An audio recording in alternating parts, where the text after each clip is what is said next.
ভারত কর্তৃক নিয়োজিত ব্যক্তিবর্গ। ওই ব্যক্তিবর্গরা ভারতের রয়ের অপারেটিভ যারা বাংলাদেশে এদের চারপাশে সবসময় থাকে। হাসিনার চারপাশে কারা থাকবে এটা নির্ধারণ করে দেয় ইন্ডিয়ান এম্বাসি এবং র। হাসিনা খুব ক্লোজ কারা কারা থাকবে, হাসিনার সাথে কারা বন্ধুত্ব করবে, হাসিনা কাকে ক্লোজ মনে করবে, হাসিনা কাকে নিয়ে লাঞ্চ করবে, ব্রেকফাস্ট করবে, রাত্রে ঘুমাবে, এগুলোর অ্যাসাইন করে দেয় ভারতের র। রয়ের প্রেসক্রিপশনের বাইরে হাসিনা একটা কাজও করে না। র 1977 সালে যখন হাসিনা রেহানাকে দিয়ে কাগজ সাইন করিয়েছিল তখন থেকে আজ অবধি একটা কথা বলে এসছে, র তো আর এটা বলবে না তোমার বাবারে আর জিয়াউর রহমান আমরা খাইয়া দিছি বা দেব, এই কথা তো আর র হাসিনাকে কাউন্সেলিং করবে না। কিন্তু একটা কাউন্সেলিং ঠিক মতো করছে, সেটা হচ্ছে তুমি যদি ক্ষমতায় থাকতে চাও, তুমি যদি ক্ষমতা স্বাদ গ্রহণ করতে চাও, দুর্নীতি করতে চাও, ধনী হইতে চাও, তুমি ভারত যা বলে এর বাইরে তুমি কোনো কিছু করবা না। তাহলে তুমি বেঁচে থাকবা, তাহলে তুমি ক্ষমতায় থাকবা, তাহলে তুমি পয়সা আর্ন করবা, তোমার ফ্যামিলি মেম্বাররা সুস্থ থাকবে, জীবিত থাকবে। এখন আপনি আর আমি দুইজনে মিলেমিশে চুপ্পুকে গালি দিতে পারবো, শাহাবুদ্দিন চুপ্পুকে গালি দিতে পারবো, তারপরে মৃত রাষ্ট্রপতি জিল্লুর রহমানকে গালি দিতে পারবো, সাবেক রাষ্ট্রপতি হামিদকে গালি দিতে পারবো, বানরমুখ কামালকে গালি দিতে পারবো, হাসান মাহমুদকে গালি দিতে পারবো, এদেরকে গালি দিতে পারবো, ওবায়দুল কাদেরকে গালি দিতে পারবো। আচ্ছা, এখানে আপনি যেহেতু বললেন, আমি এটা সাথে সম্পূরক মানে একটা প্রশ্ন রাখতে চাই। এই যে আপনি যে বানরমুখ কামালের কথা বললেন, বানরমুখ কামালের একটা সন্তান আছে, তার নাম হচ্ছে জ্যোতি। সে বিশাল শরীর, তার মানে সে কখনোই তার মানে ওয়েট লস করার চিন্তা করেনি, বিশাল স্বাস্থ্য বানিয়েছে, বানিয়ে এখন ওবিসিটিতে ভুগছে এবং তার হার্টে রিং পরানো হয়েছে। তো এখন যেটা হয়েছে, ইউনাইটেড হাসপাতালে এই জ্যোতিকে ভর্তি করা হয়েছে। ভর্তি করার পরে তার এখন চিকিৎসা হচ্ছে সেখানে। এখন সাধারণ যারা মানে রোগী ওখানে হাসপাতালে যায়, তারা এখন প্রবেশ করতে পারে না লিফটে করে, লিফট সবকিছু ব্লক করে রেখেছে এই এই এই জ্যোতির যারা লোকজন রয়েছে বা এই এই বানরমুখ কামালের লোকজন যারা রয়েছে। তো সাধারণ যারা মানে এই পেশেন্ট যারা রয়েছে সেখানে, তাদের যারা আত্মীয় স্বজন, তারা এখন রোগীদেরকে দেখতে যেতে সেখানে প্রচুর সমস্যায় পড়ছে। একটাই কারণ, যেখানে ভিভিআইপি একজন রয়েছে, তিনি বানরমুখ কামালের সন্তান, তিনি এখানে চিকিৎসা নিচ্ছেন। এই একটা লোকের কারণে হয়েছে তারা এখন ভুক্তভোগী, এবং কয়েকজন ভুক্তভোগী আমাকে কমপ্লেন করেছেন যে এমনই অবস্থা হয়েছে যে এখন এখানে এই বানরমুখ কামালের সন্তান এখানে চিকিৎসা নিচ্ছে, তাই আমরা সাধারণ রোগী যারা রয়েছি তাদের আত্মীয় স্বজন, তারা আমাদের ওয়ার্ডে গিয়ে আমাদের রোগীদেরকে দেখতে পাচ্ছি না, কারণ এখানে প্রচুর এসএসএফ এর সদস্য বা এখানে নিরাপত্তার দায়িত্বে অনেক লোকজন এখানে ভিড় করে আছে। তো আপনি চিন্তা করেন যে একটা রাষ্ট্রের নিরাপত্তা ব্যবস্থা কোথায় গিয়েছে, যেখানে চুপ্পুর নাতি এ ধরনের কাজ করে পার পেয়ে যায়, বানরমুখ কামালের ছেলে সে একটা হাসপাতালে ভর্তি আছে, তার নিরাপত্তার জন্য সাধারণ রোগীদেরকে সমস্যায় ফেলতে হয়। এই হয়ে গেছে এই দেশের অবস্থা। তো এখন এই যেসব লোকগুলো আছে, আমি যে কয়জনের নাম বললাম, এরা প্রত্যেকেই রয়ের ওত নেয়া, এরা প্রত্যেকেই রয়ের ওত নেয়া ভারতীয়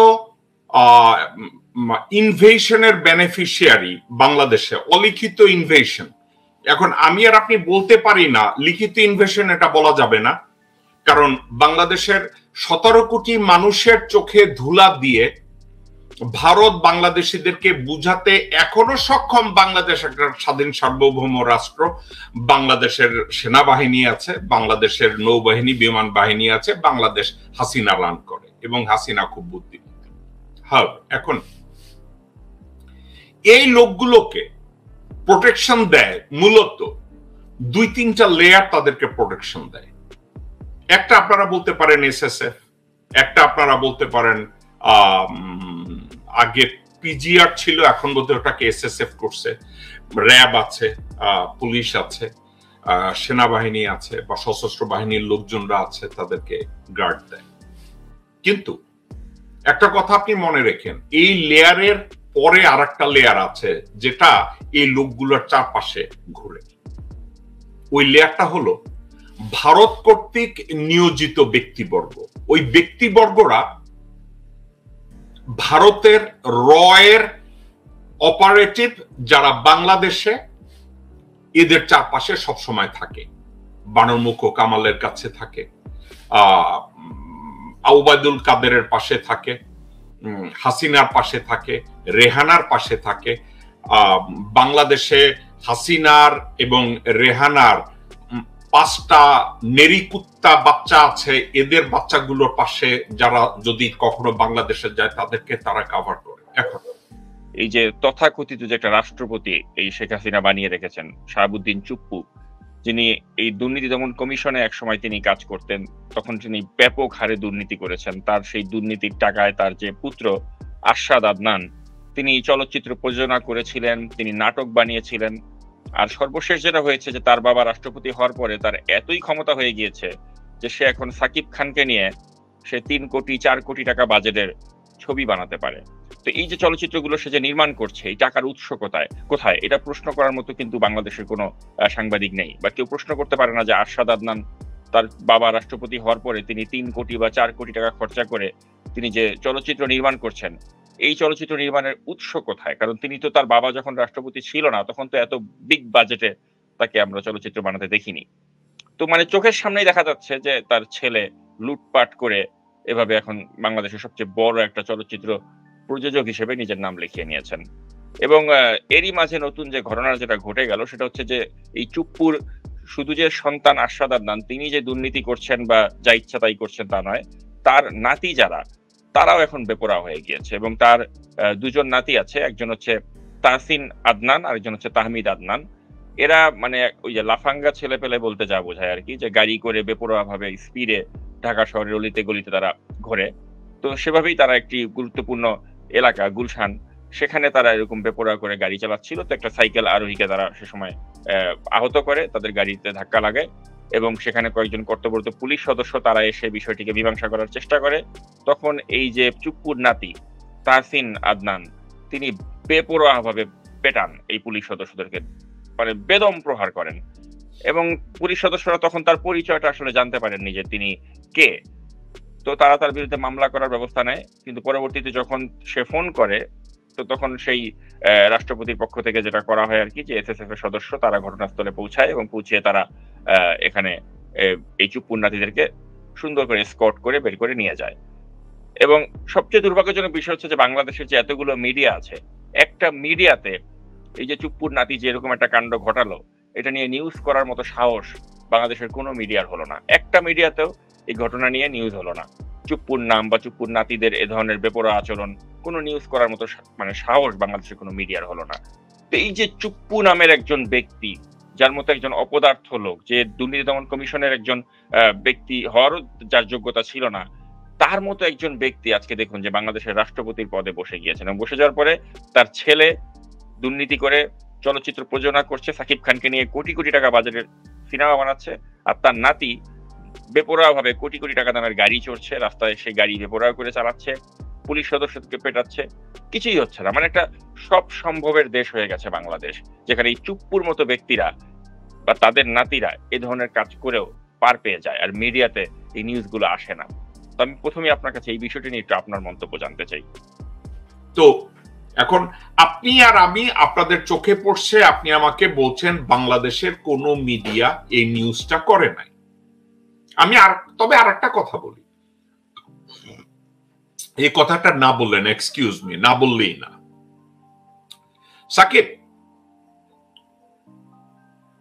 1984 বা 85 সালে গাইবান্ধায় একটা হিন্দু মহিলাকে রেপ করা হলো, এবং রেপ করার পরে গাইবান্ধার ওই মহিলার বাচ্চাটাকে বোধহয় মেরে ফেলা হয়েছে। চিটুর রহমানের এই কথাটা হয়তো মনে থাকার কথা। ওই হিন্দু মেয়েটার নাম ছিল বুলবুলি রানী সাহা ঘোষ, বুলবুলি রানী সাহা বা ঘোষ, বাট বুলবুলি ছিল, বুলবুলি রানী ঘোষ অথবা সাহা। এখন পরে এইটার মিলিটারি ইনভেস্টিগেশন করলো, ইনভেস্টিগেশন করার পরে 10-15 জন লোককে অ্যারেস্ট করা হলো, বা 20-25 জনকে, খুব প্রভাবশালী। এখন এই প্রভাবশালী লোকজনদের ভিতরে 2 জন ছিল এরশাদ সাহেবের আত্মীয়। এখন একটা কথা বলি, যখন এই বিচার কার্য চলছিল সবাই জানে যে এদেরকে যাবজ্জীবন কারাদণ্ড দেখ বা মৃত্যুদণ্ড দেখ, এরশাদ সাহেব এখানে ইন্টারভিন করবে, যেহেতু তাদের ওই 2 জন এরশাদ সাহেবের আত্মীয়, তারা এটা জানতে পারছে। এখন একটা কথা বলি, this is the catch that people have to understand. Bangladeshi ভাই ও বোনেরা, আপনারা কি জানেন ওই 2টা লোককে পুলিশ অ্যারেস্ট করার পরে তারা জানছে এরা এরশাদ সাহেবের আত্মীয়, কিন্তু এরশাদ সাহেবের কাছে এই খবর পৌঁছানোর আগে ওই 2 জনরে পিটাইয়া মাটির সাথে শোয়া ফেলাইছে। পিটাইছে আর কইছে যে কুত্তার বাচ্চা, তোর বাপের কাছে খবর গেলে তো আর তোর গায়ে আদন যাইব না, তো তোর বাপের কাছে খবর যাওয়ার আগে তোরে পঙ্গু বানায় আলোই। আপনি জানেন ওই সময় এই যখন তাদেরকে গ্রেফতার করা হয়েছে, আপনি শুনলে হাসবেন, এরশাদ সাহেব তখন জাম্বিয়া সফরে গেছে। সে তখন জাম্বিয়ায় ডক্টর কেনেথ কাউন্ডার সাথে মিটিং করার জন্য গেছিলেন। ওই ফাঁকে পুলিশরা এরশাদ সাহেবের আত্মীয়রে এমন মাইর দিল, মাইরে পঙ্গু বানায় দিল। এখন পুলিশরা পরে কইছে এটা মারছে কেন, পুলিশের কয়েকজন সৎ অফিসার যাদেরকে আমি ব্যক্তিগতভাবে চিনি, একজনে বলছে ভাই রাষ্ট্রপতি ব্যাক করলে তো তাদের কিছু করা যাবে না, কিন্তু আমি তো একজন বাংলাদেশি প্যাট্রিয়ট, আমি একজন আইন শৃঙ্খলা রক্ষাকারী বাহিনীর সদস্য, এই কুত্তার বাচ্চারে আগে আমি পিটায় আলোই, পরে যখন আসবে আমি তো তার গায়ে হাত তুলতে পারবো না। একটা জিনিস আপনি খেয়াল করছেন, ওই সময় একজন আমলা, পুলিশ অফিসার, সবার ভিতরে একটা কাজ করত, সেটা কি জানেন? দেশপ্রেম এবং তাদের দায়িত্ববোধ। সে জানে এরশাদ সাহেব আসলে কল করলে এই লোকের গায়ে হাত দেওয়া যাবে না, তো শালারে আগে পিটাইয়া কোমর ভাঙ্গা নেই। এখন আজকের কথা আপনি চিন্তা করেন, আজকের কোন পুলিশ অফিসার কেউ যদি শুনে এটা হাসিনা শেখের আত্মীয় বা শেখ পরিবারের আত্মীয়, তারা কি এইভাবে এটা ফিল করবে যে হাসিনা ফোন করলে তো আর একে মারা যাবে না, তো এখন কুত্তার বাচ্চারে আগে পিটায় এলো? এই কাজটা কোন পুলিশ অফিসার কি করবে? করবে না, কারণ ওই পুলিশ অফিসাররা মায়ের পাছা দিয়ে জন্মাইছে মুখে গু নিয়া, এবং ওই মুখের গু নিয়া জন্মানোর পরে আজান শোনার বদলে তারা জয় বাংলা শুনছে। ওরা মায়ের পুটকি দিয়ে জন্মগ্রহণ করার পরে ওরা আজান শোনার বদলে ওরা জয় বাংলা শুনছে, এবং বিসমিল্লাহ বের হওয়ার আগে এই কুত্তার বাচ্চারা জয় বাংলা বলছে। তো এই পুলিশ অফিসাররা কোনো কাজ করবে না। ঢাকায় ডোনাল্ড লু 2 দিনের সফরে ঢাকায় এসে পৌঁছেছেন যুক্তরাষ্ট্রের দক্ষিণ ও মধ্য এশিয়া বিষয়ক সহকারী পররাষ্ট্রমন্ত্রী ডোনাল্ড লু।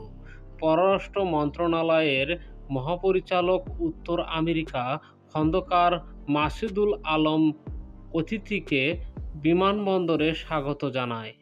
এ সময় মার্কিন রাষ্ট্রদূত পিটার হাস সহ দূতাবাসের সংশ্লিষ্ট কর্মকর্তারা বিমানবন্দরে উপস্থিত ছিলেন। এর আগে বেশ কয়েকবার ঢাকা সফর করলেও দ্বাদশ জাতীয় সংসদ নির্বাচনের পর প্রথমবার বাংলাদেশে এলেন লু। মঙ্গলবার বেলা 11টার দিকে শ্রীলঙ্কা থেকে লু ঢাকায় এসেছেন বলে জানা গেছে। ঢাকা সফরের প্রথম দিন তিনি প্রধানমন্ত্রীর বেসরকারি শিল্প ও বিনিয়োগ উপদেষ্টা সালমান এফ রহমানের নৈশভোজে যোগ দেবেন। এদিন নাগরিক সমাজের প্রতিনিধিদের সঙ্গে মতবিনিময়ের কথা রয়েছে তার। এছাড়া বিরোধী রাজনৈতিক দলের নেতাদের সঙ্গে বৈঠক করতে পারেন তিনি। সফরের দ্বিতীয় দিন প্রথমে পরিবেশ, বন ও জলবায়ু পরিবর্তন বিষয়ক মন্ত্রী সাবেদ হোসেন চৌধুরীর সঙ্গে ও পরে পররাষ্ট্র সচিব মাসুদ বিন মোমেনের সঙ্গে দ্বিপাক্ষীয় আলোচনা করবেন। পরে তিনি পররাষ্ট্রমন্ত্রী ডক্টর হাসান মাহমুদের সঙ্গে সৌজন্য সাক্ষাৎ করবেন। এর আগে যুক্তরাষ্ট্রের স্টেট ডিপার্টমেন্ট জানিয়েছিল, ভারত ও শ্রীলঙ্কার পর দক্ষিণ এশিয়ায় 6 দিনের লম্বা সফরের শেষ সময়টা তিনি বাংলাদেশে। সেখানে তিনি সরকারি কর্মকর্তা, নাগরিক সমাজের নেতৃবৃন্দ সহ অন্যান্য বাংলাদেশিদের সাথে জলবায়ু সংকট মোকাবেলা এবং অর্থনৈতিক সম্পর্ক গভীরকরণ সহ মার্কিন বাংলাদেশ সহযোগিতা নিয়ে আলোচনা করবেন। প্রিয় দর্শক, এতক্ষণ ধৈর্য ধরে ভিডিওটি দেখার জন্য আপনাদেরকে অনেক অনেক ধন্যবাদ।